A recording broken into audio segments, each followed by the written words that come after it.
Nous sommes le mardi 27 janvier 2015. Il est 18 h quand soudain nous apercevons plein de dauphins qui viennent de tous les horizons et qui se dirigent donc vers nous. Ils accompagneront notre route pendant plus d'une heure et disparurent donc à la tombée du jour.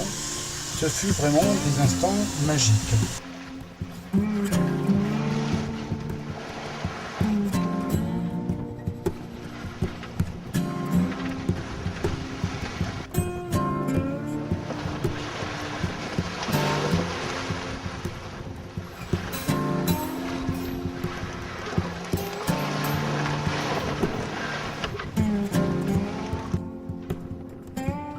Mercredi 28 janvier 2015, deuxième jour de traversée. La météo avait annoncé donc un force 4 et en réalité sur le terrain, si on peut dire ainsi, il y a un force 5, force 6 avec une mer agitée. Alors on n'a pas le choix, on fait avec.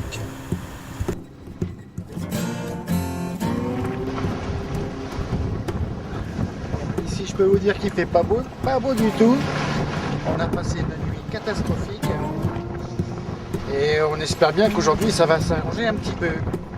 On espère. Ça c'est pas une bonne journée. La transat, c'est pas ça encore. C'est même pas le transat.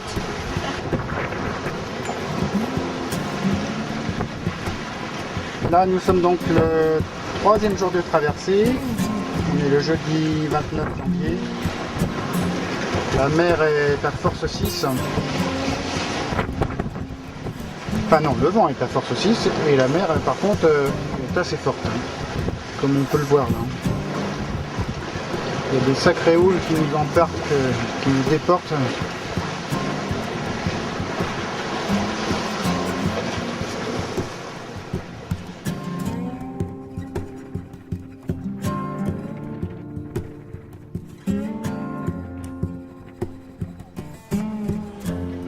Vendredi 30 janvier 2015, quatrième jour de la transat.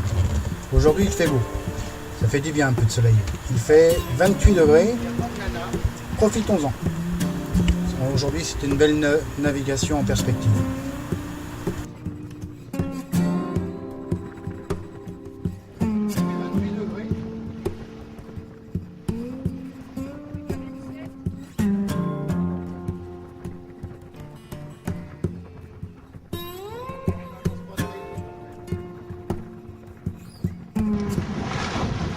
Ah, on est sur le bon cap?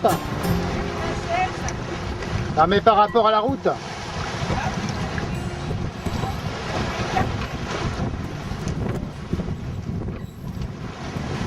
Donc là, on est sous Génois Tanguenay. Alors ici, on peut voir des sargasses qui sont des algues flottantes qui forment parfois des frondes de plus de 10 mètres. Et il y en a tellement que l'hydrogénérateur parfois ne tourne plus et que la pêche devient impossible.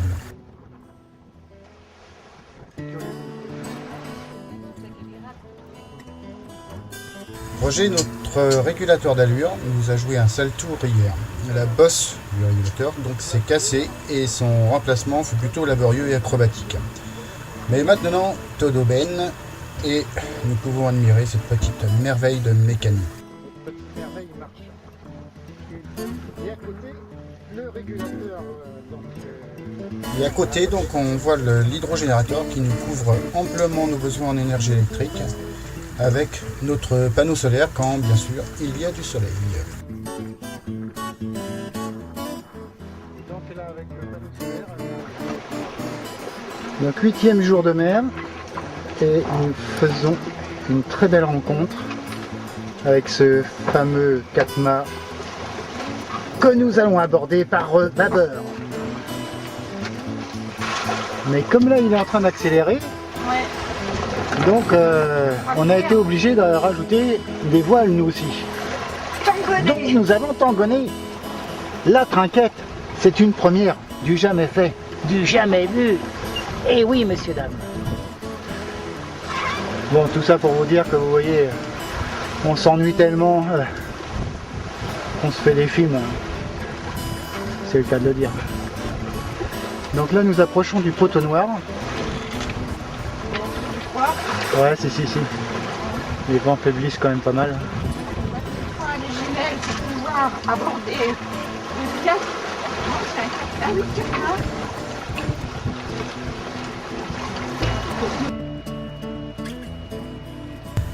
Mercredi 4 février 2015. Nous sommes donc au 9e jour de traversée et nous sommes en plein dans le Potenoir. Et cette nuit, on a eu pas mal d'emmerdements techniques. Notre pilote électronique qui est tombé en panne et comme il n'y avait pas de vent apparent, donc le régulateur d'allure ne pouvait pas fonctionner. Et nous sommes donc au moteur depuis 3h30 du matin. Deuxième problème, 4h du matin, on a les alarmes moteurs qui se mettent en marche avec aucun voyant qui s'allume. Bref, c'est le bordel. On se prend des grains fréquents, les vents sont changeants, bref, il faut sortir vraiment de cette zone qu'on quitte et qu'on la quitte au plus vite.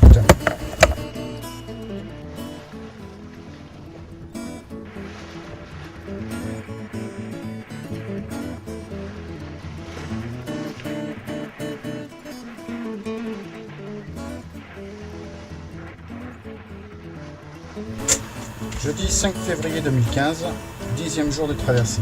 Donc il est 3h57 UTC. Quand nous passons l'équateur, on aurait dû boire un coup à la santé de Neptune comme le veut la tradition, mais 3h57 du matin pour nous c'est un peu tôt. Champagne.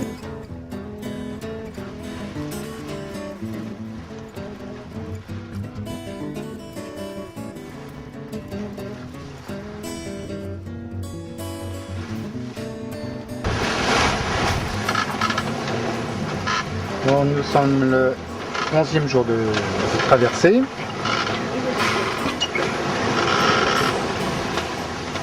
Nous sommes au grand large, le vent est revenu.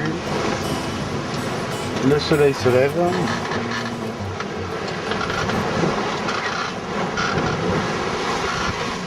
Et ça penche un peu.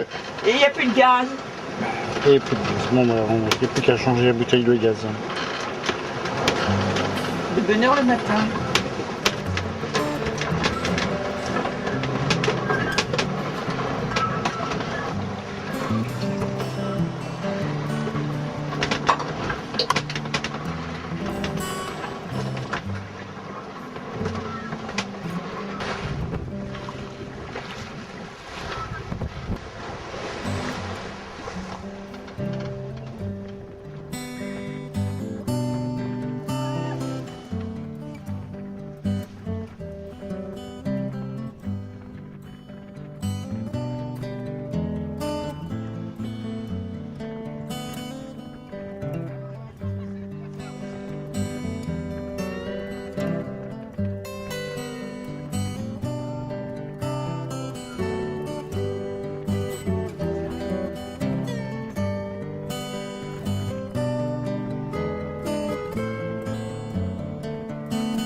Dimanche 8 février 2015.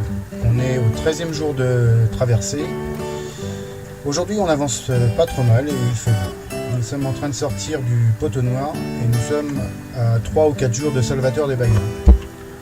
Tout va bien à part un réservoir d'eau qui fuit. On est au près et par contre on commence à être un peu fatigué par le manque de sommeil.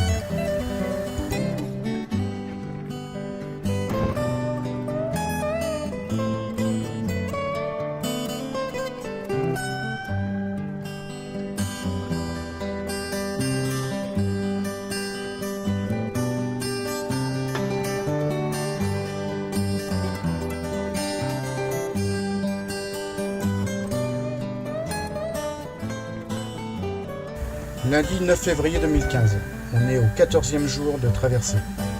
On est toujours au près serré et le vent ne tourne pas en notre faveur. Soudain, en fin d'après-midi, le ciel est devenu complètement chaotique avec des rafales de 30 nœuds. Et ensuite, le vent qui tourne au sud. Les fichiers météo reçus ce matin ne correspondent pas du tout à la réalité du terrain. En plus, la fatigue est omniprésente alors qu'on a encore 3 jours de navigation pour aller à Salvatore de Bahia. Nous sommes à 95 000 au large de Jacaré. Nous prenons donc la décision de changer de cap et d'aller à la marina où on arriverait là-bas vers les 13h demain midi. Mardi 10 février 2015, nous sommes donc le 15e jour de notre transat. Vers midi, nous rentrons dans le Rio Paraiba. La marina de Jacaré se situe à l'intérieur du fleuve à environ 6000 en amont. Arrivé à l'intérieur du fleuve, ça fait drôle de sentir les odeurs différentes et de voir la ville au loin et les rives verdoyantes du fleuve bordées par la forêt tropicale.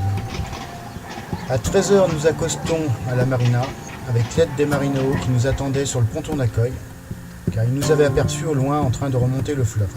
Nous sommes accueillis chaleureusement dans tous les sens du terme, humain et solaire, car ici il fait 35 degrés et je crois qu'on va apprécier la douche. Ouf!